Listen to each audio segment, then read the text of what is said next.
شروع اللہ کا نام لے کر جو بڑا مہربان نہایت رحم والا ہے۔ الف لام میم۔ کیا لوگ یہ خیال کیے ہوئے ہیں کہ صرف یہ کہنے سے کہ ہم ایمان لے آئے چھوڑ دیے جائیں گے اور ان کی آزمائش نہیں کی جائے گی؟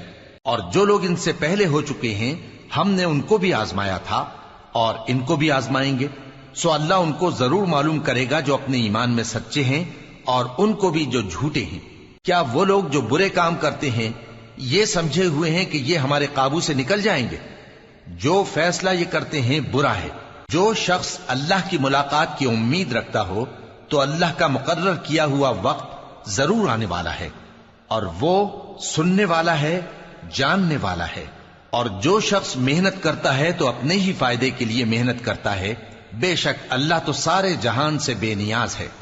اور جو لوگ ایمان لائے اور نیک عمل کرتے رہے ہم ان کے گناہوں کو ان سے دور کر دیں گے اور ان کو ان کے اعمال کا بہت اچھا بدلہ دیں گے۔ اور ہم نے انسان کو اس کے ماں باپ کے ساتھ نیک سلوک کرنے کا حکم دیا ہے۔ اے مخاطب، اگر تیرے ماں باپ تجھے مجبور کریں کہ تو میرے ساتھ کسی کو شریک بنائے جس کی حقیقت کی تجھے واقفیت نہیں تو ان کا کہا نہ مانیو۔ تم سب کو میری طرف لوٹ کر آنا ہے، پھر جو کچھ تم کرتے تھے میں تم کو جتا دوں گا۔ اور جو لوگ ایمان لائے اور نیک عمل کرتے رہے ان کو ہم نیک لوگوں میں داخل کریں گے۔ اور بعض لوگ ایسے ہیں جو کہتے ہیں کہ ہم اللہ پر ایمان لائے، پھر جب ان کو اللہ کے راستے میں کوئی ایذا پہنچتی ہے تو لوگوں کے ایذا پہنچانے کو یوں سمجھتے ہیں جیسے اللہ کا عذاب۔ اور اگر تمہارے پروردگار کی طرف سے مدد پہنچے تو کہتے ہیں کہ ہم تو تمہارے ساتھ تھے۔ کیا جو اہل عالم کے سینوں میں ہے اللہ اس سے واقف نہیں؟ اور اللہ ان کو ضرور معلوم کرے گا جو سچے مومن ہیں، اور وہ منافقوں کو بھی معلوم کر کے رہے گا۔ اور جو کافر ہیں وہ مومنوں سے کہتے ہیں کہ ہمارے طریقے پر چلو اور ہم تمہارے گناہ اٹھا لیں گے، حالانکہ وہ ان کے گناہوں کا کچھ بھی بوجھ اٹھانے والے نہیں۔ کچھ شک نہیں کہ یہ جھوٹے ہیں، اور یہ اپنے بوجھ بھی اٹھائیں گے اور اپنے بوجھوں کے ساتھ اور لوگوں کے بوجھ بھی۔ اور جو جھوٹ یہ لوگ گھڑتے رہے قیامت کے دن ان کی ان سے ضرور پرسش ہوگی۔ اور ہم نے نوح کو ان کی قوم کی طرف بھیجا تو وہ ان میں 50 برس کم 1000 برس رہے۔ پھر ان لوگوں کو طوفان کے عذاب نے آ پکڑا اور وہ ظالم تھے۔ پھر ہم نے نوح کو اور کشتی والوں کو نجات دی اور کشتی کو اہل عالم کے لیے نشانی بنا دیا۔ اور ابراہیم کو یاد کرو جب انہوں نے اپنی قوم سے کہا کہ اللہ کی عبادت کرو اور اس سے ڈرو، اگر تم سمجھ رکھتے ہو تو یہ تمہارے حق میں بہتر ہے۔ تم تو اللہ کو چھوڑ کر بتوں کو پوجتے اور جھوٹی باتیں بناتے ہو۔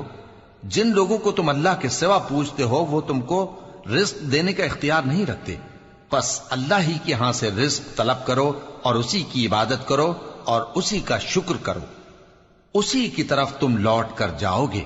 اور اگر تم جھٹلاتے ہو تو تم سے پہلے بھی امتیں اپنے پیغمبروں کی تکذیب کر چکی ہیں، اور پیغمبر کے ذمے کھول کر سنا دینے کے سوا اور کچھ نہیں۔ کیا انہوں نے نہیں دیکھا کہ اللہ کس طرح خلقت کو پہلی بار پیدا کرتا ہے پھر کس طرح اس کو دوبارہ پیدا کرے گا؟ یہ اللہ کو آسان ہے۔ کہہ دو کہ ملک میں چلو پھرو اور دیکھو کہ اس نے کس طرح خلقت کو پہلی دفعہ پیدا کیا ہے، پھر اللہ ہی دوسری بار بھی پیدا کرے گا۔ بے شک اللہ ہر چیز پر قادر ہے۔ وہ جسے چاہے عذاب دے اور جس پر چاہے رحم کرے، اور اسی کی طرف تم لوٹائے جاؤ گے۔ اور تم اس کو نہ زمین میں عاجز کر سکتے ہو نہ آسمان میں، اور نہ اللہ کے سوا تمہارا کوئی دوست ہے اور نہ مددگار۔ اور جن لوگوں نے اللہ کی آیتوں سے اور اس کے سامنے حاضر ہونے سے انکار کیا وہ میری رحمت سے نا امید ہو گئے ہیں، اور ان کو درد دینے والا عذاب ہوگا۔ تو ان کی قوم کے لوگ جواب میں بولے تو یہ بولے کہ اسے مار ڈالو یا جلا دو، مگر اللہ نے ان کو آگ میں جلنے سے بچا لیا۔ جو لوگ ایمان رکھتے ہیں ان کے لیے اس میں نشانیاں ہیں۔ اور ابراہیم نے کہا کہ تم جو اللہ کو چھوڑ کر بتوں کو لے بیٹھے ہو تو دنیا کی زندگی میں باہم دوستی کے لیے، مگر پھر قیامت کے دن ایک دوسرے کی دوستی سے انکار کر دو گے اور ایک دوسرے پر لعنت بھیجو گے، اور تمہارا ٹھکانہ دوزخ ہوگا اور کوئی تمہارا مددگار نہ ہوگا۔ پس ان پر ایک لوط ایمان لائے اور ابراہیم کہنے لگے کہ میں اپنے پروردگار کی طرف ہجرت کرنے والا ہوں، بے شک وہ غالب ہے، حکمت والا ہے۔ اور ہم نے ان کو اسحاق اور یعقوب بخشے اور انہی کی اولاد میں پیغمبری اور کتاب رکھ دی، اور ان کو دنیا میں بھی ان کا صلہ عنایت کیا اور وہ آخرت میں بھی نیک لوگوں میں ہوں گے۔ اور لوط کو یاد کرو جب انہوں نے اپنی قوم سے کہا کہ تم عجب بے حیائی کے مرتکب ہوتے ہو، تم سے پہلے اہل عالم میں سے کسی نے ایسا کام نہیں کیا۔ کیا تم مردوں کی طرف مائل ہوتے اور راہزنی کرتے ہو اور اپنی مجلسوں میں ناپسندیدہ کام کرتے ہو؟ تو ان کی قوم کے لوگ جواب میں بولے تو یہ بولے کہ اگر تم سچے ہو تو ہم پر عذاب لے آؤ۔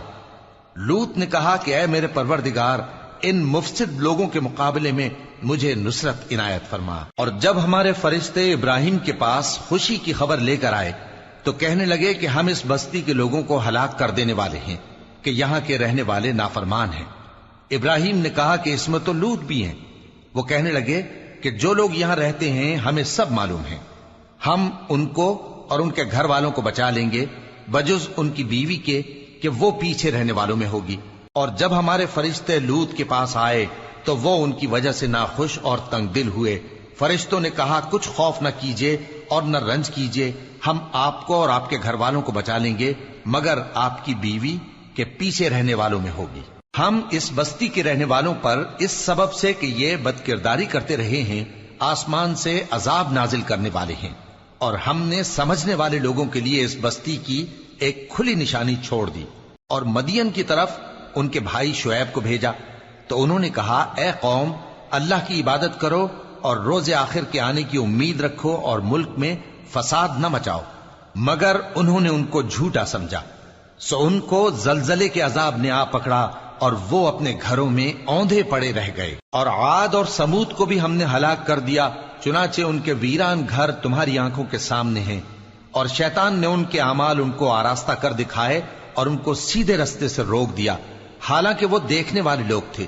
اور قارون اور فرعون اور حامان کو بھی ہلاک کر دیا، اور ان کے پاس موسیٰ کھلی نشانیاں لے کر آئے تو وہ ملک میں مغرور ہو گئے، اور وہ ہمارے قابو سے نکل جانے والے نہ تھے، تو ہم نے سب کو ان کے گناہوں کے سبب پکڑ لیا۔ سو ان میں کچھ تو ایسے تھے جن پر ہم نے پتھروں کا مے برسایا، اور کچھ ایسے تھے جن کو چنگھاڑ نے آ پکڑا، اور کچھ ایسے تھے جن کو ہم نے زمین میں دھسا دیا، اور کچھ ایسے تھے جن کو غرق کر دیا۔ اور اللہ ایسا نہ تھا کہ ان پر ظلم کرتا، لیکن وہی اپنے آپ پر ظلم کرتے تھے۔ جن لوگوں نے اللہ کے سوا اوروں کو کارساز بنا رکھا ہے، ان کی مثال مکڑی کی سی ہے کہ وہ بھی ایک طرح کا گھر بناتی ہے، اور کچھ شک نہیں کہ تمام گھروں سے کمزور مکڑی کا گھر ہے۔ کاش یہ اس بات کو جانتے۔ یہ جس چیز کو اللہ کے سوا پکارتے ہیں خواہ وہ کچھ ہی ہو، اللہ اسے جانتا ہے اور وہ غالب ہے، حکمت والا ہے۔ اور یہ مثالیں ہم لوگوں کے سمجھانے کے لیے بیان کرتے ہیں، اور اسے تو اہل دانش ہی سمجھتے ہیں۔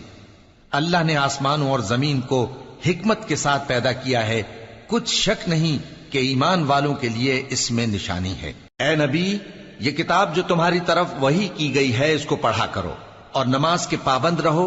کچھ شک نہیں کہ نماز بے حیائی اور بری باتوں سے روکتی ہے، اور اللہ کا ذکر سب سے بڑا ہے، اور جو کچھ تم کرتے ہو اللہ اسے جانتا ہے۔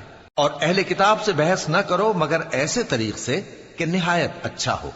ہاں، جو ان میں سے بے انصافی کریں ان کے ساتھ اسی طرح مجادلہ کرو، اور کہہ دو کہ جو کتاب ہم پر اتری اور جو کتابیں تم پر اتری ہم سب پر ایمان رکھتے ہیں، اور ہمارا اور تمہارا معبود ایک ہی ہے، اور ہم اسی کے فرما بردار ہیں۔ اور اسی طرح ہم نے تمہاری طرف کتاب اتاری ہے تو جن لوگوں کو ہم نے کتابیں دی تھیں وہ اس پر ایمان لے آتے ہیں، اور بعض ان مشرک لوگوں میں سے بھی اس پر ایمان لے آتے ہیں، اور ہماری آیتوں سے وہی انکار کرتے ہیں جو ہیں ہی کافر۔ اور تم اس سے پہلے کوئی کتاب نہیں پڑھتے تھے اور نہ اسے اپنے ہاتھ سے لکھ ہی سکتے تھے۔ ایسا ہوتا تو اہل باطل ضرور شک کرتے، بلکہ یہ روشن آیتیں ہیں جن لوگوں کو علم دیا گیا ہے ان کے سینوں میں محفوظ، اور ہماری آیتوں سے وہی لوگ انکار کرتے ہیں جو بے انصاف ہیں۔ اور کافر کہتے ہیں کہ اس پر اس کے پروردگار کی طرف سے نشانیاں کیوں نازل نہیں ہوئیں؟ کہہ دو کہ نشانیاں تو اللہ ہی کے پاس ہیں، اور میں تو کھلم کھلا خبردار کرنے والا ہوں۔ کیا ان لوگوں کے لیے یہ کافی نہیں کہ ہم نے تم پر کتاب نازل کی جو ان کو پڑھ کر سنائی جاتی ہے؟ کچھ شک نہیں کہ مومن لوگوں کے لیے اس میں رحمت اور نصیحت ہے۔ کہہ دو کہ میرے اور تمہارے درمیان اللہ ہی گواہ کافی ہے۔ جو چیز آسمانوں اور زمین میں ہے وہ سب کو جانتا ہے، اور جن لوگوں نے باطل کو مانا اور اللہ سے انکار کیا وہی نقصان اٹھانے والے ہیں۔